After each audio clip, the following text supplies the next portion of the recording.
There was once a piper in Ireland by the name of Liam, and if I'm being honest with you, he wasn't a particularly good piper. In fact, he only really knew one song, The Black Rogue, but he played it again and again and again. But the men down the local pub were actually pretty kind to him. While he only played the one song, they always made sure he had a pint in front of him, and he did enjoy a pint. So this one night, he was heading off home to his mother's house, and as many drinks as he had, he still knew the way in the dark. But he was walking home, he was crossing over a small bridge, and he heard this noise, hooves hitting the ground.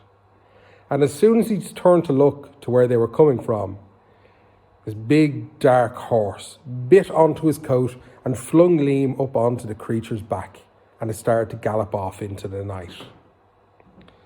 Now, when this horse started talking to Liam, he knew straight away it was no normal horse, it was a púca. And it started calling to him and jeering and asking him to play a tune. And of course, Liam was doing what he was told. He was holding on for dear life, but he still managed to start playing the Black Rogue. The púca, though, proclaimed, no, he says, anything but the Black Rogue. And Liam was, that's all I know how to play. Púca was having none of it. He said, play me the Shan Van Vok there, would you? Liam tried to protest, but the púca again was having none of it and stomped on the ground as it rode, making it a little bit rougher for Liam. So Liam just did what he could and put the pipe to his lips and he played. And he played well. Suddenly he was playing the Shan Van Vok like he'd played it every day of his life. And he was amazed by this. He actually started to enjoy himself. So when the púca told him that he needed a piper that night for a very special occasion, Liam went along with this. Not that he had much of a choice, but he went along with it more when he heard where he had to play. The púca told him that he was taking him to the top of Croagh Patrick to play for the hags. And as it turned out, Liam had had a bit of a run-in with the local priest. He'd stolen one of his geese, and as penance, the priest told him that he was going to have to go on a pilgrimage. He was going to have to walk, probably barefoot, to the top of Croagh Patrick. But sure, now he was getting to go, and he hadn't to put a foot on the ground. The horse was going to take him all the way. So he continued to play as they raced up the hill, over the hedgerows and through the brambles, and Liam was playing but getting scratched and stung as they went. And when eventually they arrived at the top of Croagh Patrick, the púca slammed his hoof on the ground once more, and suddenly the hill opened up in front of them. The púca, with Liam on his back, made his way inside, and they were greeted by an almighty sight. Dozens and dozens of these cailleach, these hags, all sat around a large golden table, and the table was filled with jewels and food and drink. Brother Púca, one of the hags proclaimed, Brother Púca, you have come to us again, and what is tonight's entertainment? The púca says, ladies, I have brought you the finest piper in all of the land. Your ears will be blessed with this music. And Liam started to play. He played the Shan Van Vok. He played the Black Rogue better than he'd ever played it. And for every song that was called out by those hags, he played the tune better than he ever even dreamed that he could. So the night's entertainment kept going, and there was food had and drink was had, and the whole time Liam was playing. But Liam spotted sight of just a small trinket, just a small gold jewel-encrusted trinket on the edge of the table. And while the hags were stomping their feet and clapping their hands, he secreted it into his pocket. It seems Liam was light-fingered. It wasn't just the priest's goose that had been taken. But he played and he played until the end of the night came, and the hags showered him with praise. They showered him with praise, and they clapped and they cheered. And the púca rewarded Liam by giving him a new set of pipes.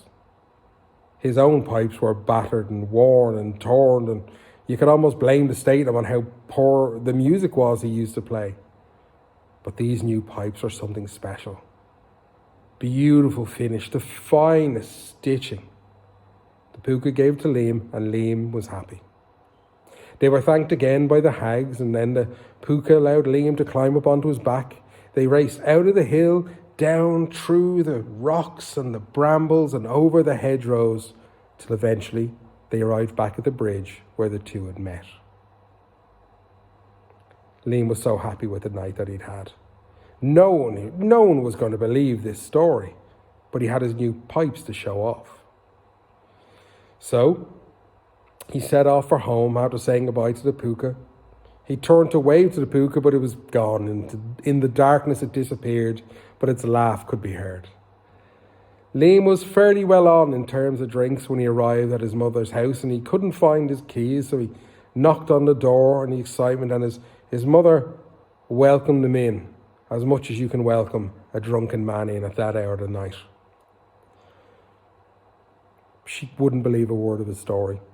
He told her he'd been up the top of Croagh Patrick and that he wasn't going to have to do his penance, that the hags had been delighted with him, that he was such an amazing musician.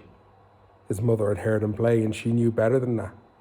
He protested and he proclaimed, but she wouldn't buy a word of his lies.